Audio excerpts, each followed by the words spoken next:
তোমাদের শর্টস ভিডিওতে ভিউজ হচ্ছে না, তাহলে আজকের ভিডিওটা তোমাদের জন্য।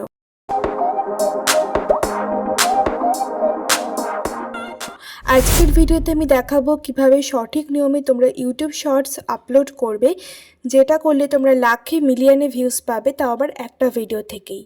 প্রথম নিয়ম হচ্ছে ভিডিওটাকে অবশ্যই তোমাদের কিন্তু 9:16 রেশিওতে বানাতে হবে, আর রিজলিউশন রাখতে হবে 1080p, আর ফ্রেম রেট রাখতে হবে 30 fps। এটাই হলো ভিডিও কোয়ালিটি, একদম প্রপার থাকবে। আগে আমরা শর্ট ভিডিও কিন্তু 60 সেকেন্ডের মধ্যেই বানাতাম, তবে এখন ইউটিউব আপডেট দিয়েছে যে 60 সেকেন্ডের বেশিও বানাতে পারো, তবে 60 সেকেন্ডের মধ্যে বানাতে পারলে কিন্তু সবচেয়ে ভালো। শর্টসের প্রথম 3 সেকেন্ড তোমাদের হুক ইউজ করতে হবে, এমন কিছু একটা করতে হবে যেটা দেখার পর ভিডিওটা পুরোপুরি দেখার জন্য দর্শক থাকে। তারপরে তোমরা যখনই ভিডিও টাইটেল দেবে সঙ্গে কিন্তু হ্যাশট্যাগ শর্টসটা ব্যবহার করবে, যেটা ব্যবহার করলে তোমাদের কিন্তু এই শর্টস ফিডের মধ্যে চলে যাওয়ার একটা ভালো সম্ভাবনা থাকবে।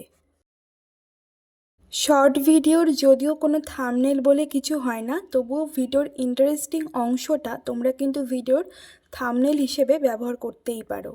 এতে তোমাদের ভিউজ আসার একটা বিশাল চান্স আছে। আরেকটা গুরুত্বপূর্ণ ব্যাপার, যখন তোমাদের অডিয়েন্স বেশি অ্যাক্টিভ থাকে তখন তোমরা শর্ট ভিডিওটা পোস্ট করো। সাধারণত বিকেল 6টা থেকে রাত 9টার মধ্যে কিন্তু অডিয়েন্স বেশ ভালো অ্যাক্টিভ থাকে। তোমরা তোমাদের টাইমটা সেভাবে বেছে নেবে। আরেকটা ব্যাপার, সেটা হলো নিয়মিত ভিডিও আপলোড করো, সপ্তাহে অন্তত 3টে করে আপলোড করবে, তাহলে ইউটিউবের কাছে কিন্তু তোমার ইমপ্রেশনটা কিন্তু ভালো থাকবে। আর শর্টস যখনই আপলোড করবে তখনই ট্রেন্ডিং সং যেগুলো আছে, যেগুলোতে ভিউজ বেশি আসছে, সেই সংগুলোই ব্যবহার করবে তোমাদের ভিডিওতে।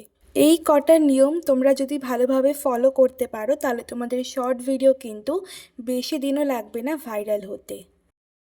আজকের ভিডিওটা দেখার পর আশা করছি তোমাদের অনেকটাই উপকার হবে। যদি উপকার হয়ে থাকে অবশ্যই তোমরা ভিডিওটাকে একটা লাইক করে দিও, চ্যানেলটা সাবস্ক্রাইব করে দিও, আর আমার পাশে এভাবেই থেকো। চলো আজকের মতো টাটা।